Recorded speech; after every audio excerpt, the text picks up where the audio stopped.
It was the fateful night of November the 26th, when 10 heavily armed terrorists sailed into Mumbai from Pakistan in a hijacked Indian trawler. Their mission was to execute one of the most well-coordinated and deadly attacks on Indian soil.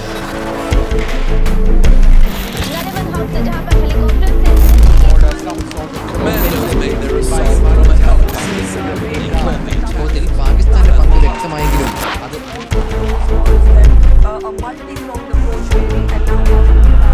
As this human tragedy continued to unfold, the world watched on, overwhelmed not only by the loss, but also by the valor of the Black Cat Commandos. Their precision, their stealth, and their combat tactics make them India's most elite warriors. They were engaged in a frontal battle with the terrorists for more than 3 days. What is it that makes them tick? What is it that sets them apart? What makes India's zero-error task force invincible?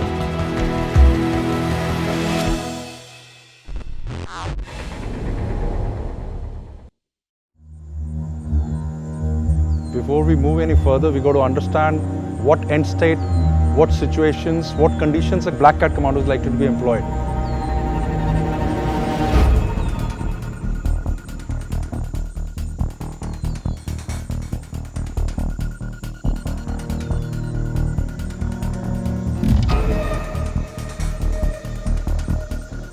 Situation is going to be maybe unprecedented. Conditions will be difficult, very adverse. Now, if that be so, we got to understand the commando has to be special.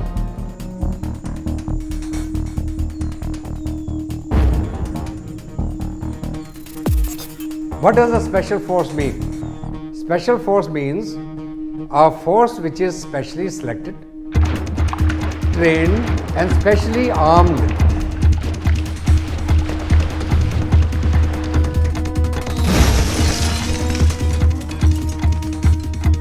You need to be a really good shot. You need to have very, very fast reflexes. You also need different kind of a psyche within the commandos.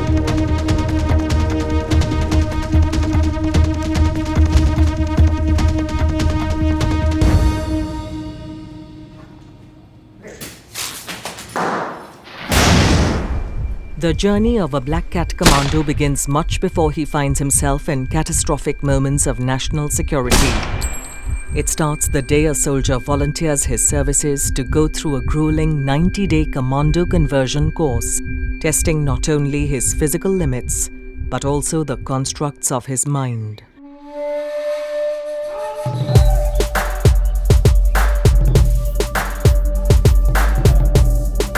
जैसे हम लोग बाहर से देखते हैं किसी force को कि भाई नाम बहुत अच्छा है ये है, रियलिटी तो बाद में ही पता चलती है जब हम ऑन ग्राउंड वो चीज़ देखते हैं।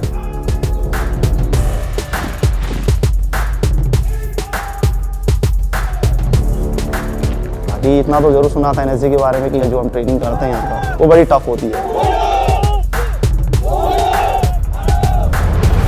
We do not have anybody to look back to. We are the final solution of this nation. Keeping all these facts in mind, I am looking for a guy who can sustain in any kind of situation.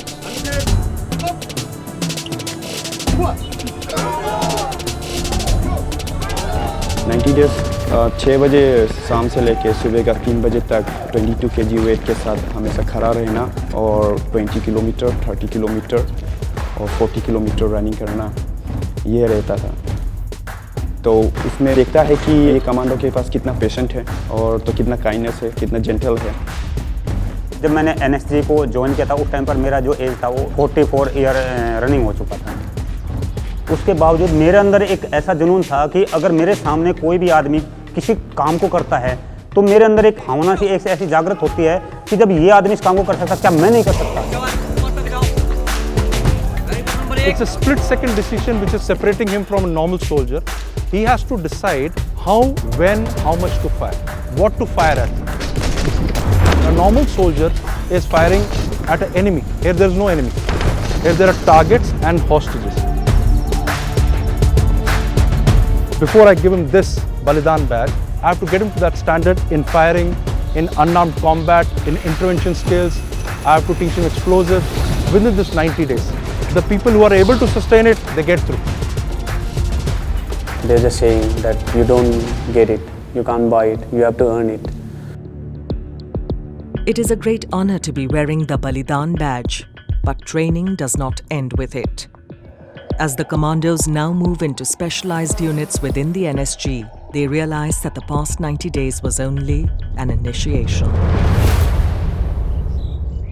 Once they go to their respective units, that is if they come to a counter-terror unit which specializes in counter-terrorism, or it goes to a unit which specializes in counter-hijack, and other associated units which have technical role, technical surveillance, then they get into their own specific training, which is specialized training. 52 Special Action Group, unlike any other group in the NSG, is the only unit which is mandated with counter-hijack operations in the entire country. Here in 51 Special Action Group, our only focus and the only thing which we actually practice day and night is intervention operations.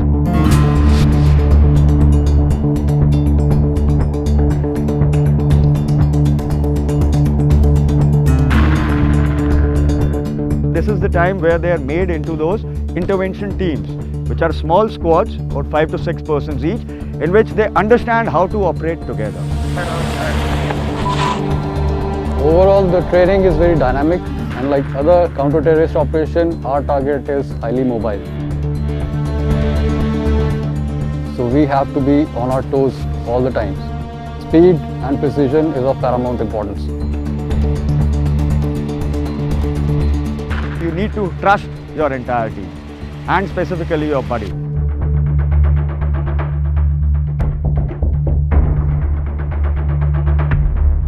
This mutual trust leads to courage, and that is what is collective courage.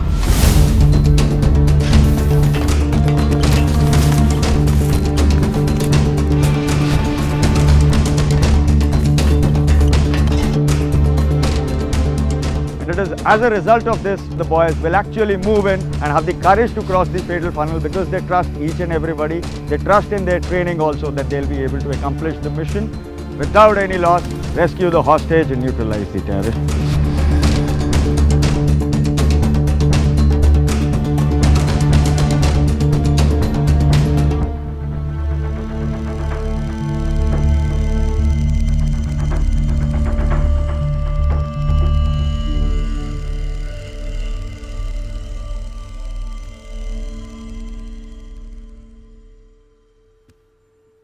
Before the National Security Guard was raised, there was a unit called the Special Group, which was the first counter-terrorist unit of the country.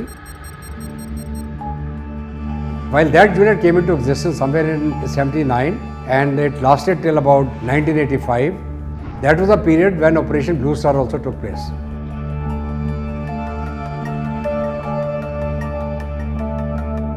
Post-Operation Blue Star, there was a need felt to have a dedicated unit of specially trained soldiers to carry out counter-terror operations in the country.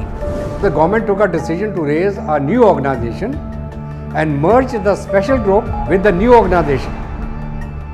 This new organization came to be called the National Security Guard. There are three major elements of the NSG: the counter-terrorist force, the close protection force, and the force multipliers. Over the years, the organization itself has evolved, with hubs across the country for immediate action in case of an emergency. In 2017, the Close Protection Force was inducted into the National Security Guard. Military techniques evolve with time, and so does warfare. New technologies dictate how conflicts are fought and neutralized. For the NSG's Bomb Disposal Squad, utilizing tech for counter-terror operations is crucial. Unmanned vehicles remotely controlled, targeted to search, detect, and countervail explosives without endangering human life. The NSG also boasts of the Close Protection Force. Their aim is to provide close body protection to some of the country's most high-risk VIPs. The commandos come equipped with a training regime that completely reorganizes their innermost reflexes. Whenever you see a situation which presents a grave or sudden threat to your life, your first instinct is to save your own self. Here you are trying to protect somebody else, even at the risk of your own life. Through repeated practice, this has to be drilled into the muscle memory of the professional that whenever he is presented with a danger or a situation which threatens him, his first instinct should be to protect that person and not to save himself.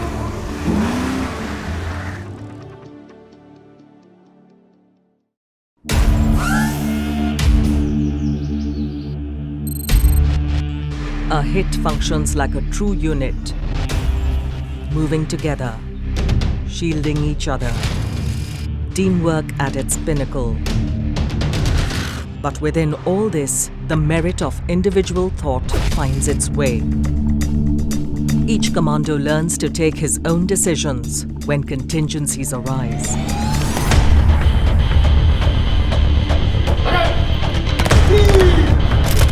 When that live scenario is happening, when the bullets are moving left and right, when you are entering inside that room and you are doing that intervention thing, that time you have that freedom of execution. Okay, ready, move! You yourself become a commanding officer when you are moving inside that intervention. A commando needs to have an emotionally balanced mind, capable of taking equanimous decisions on ground. Ground realities are very different from training drills. And it is this very individuality of the commando that makes the hit formidable. Events of the past have shown that situations can be quite unprecedented.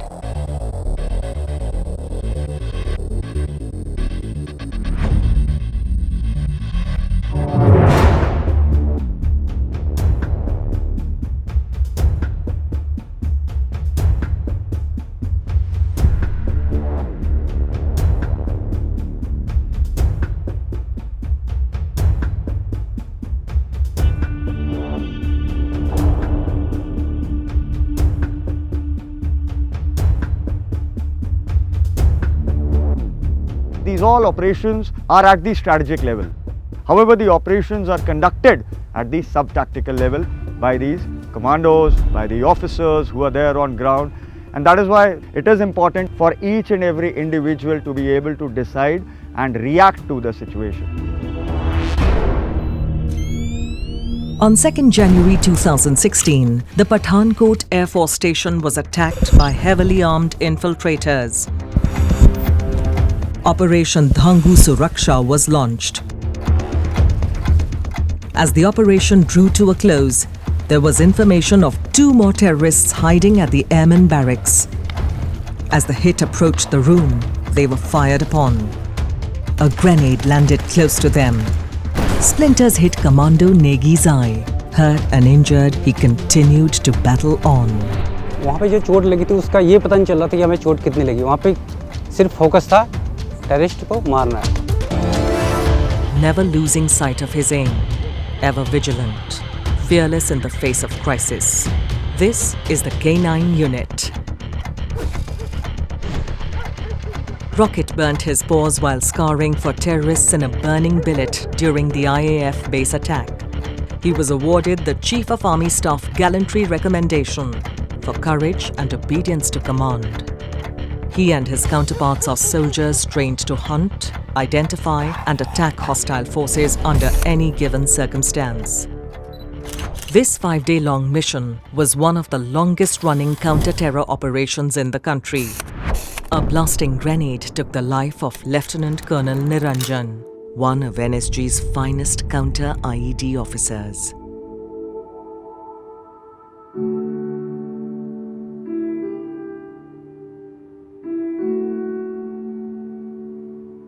The past has stood witness to the commitment of these commandos. as they laid down their lives in the line of duty.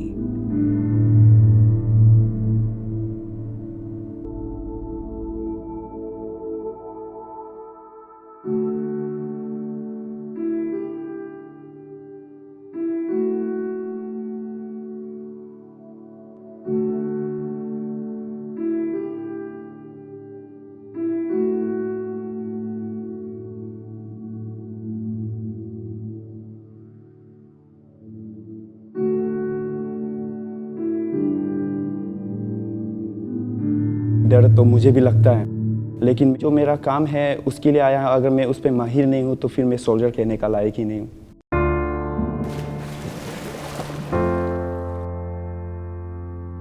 Before coming here, I wanted to become a commando. But now when I've become a commando, I myself feel from within that I'm the best. I definitely think that after coming into NSG, I'm a better soldier. तो एक तो हमारा जो training है basically वहीं से ही हमारे अंदर एक ऐसा जुनून होता है कि हम सेना के अंदर कैसे भी इलाके में जाए वहीं पर अपने आप को ढाल लेते हैं। If I get a chance from God that I can serve here for years and years.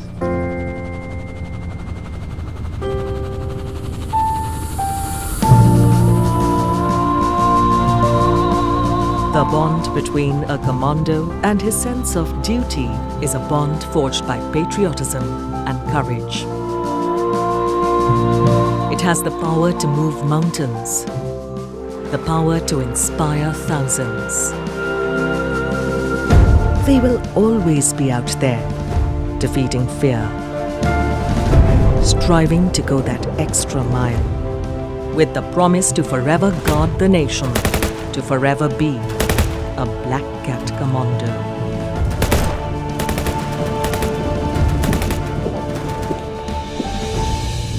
Commando!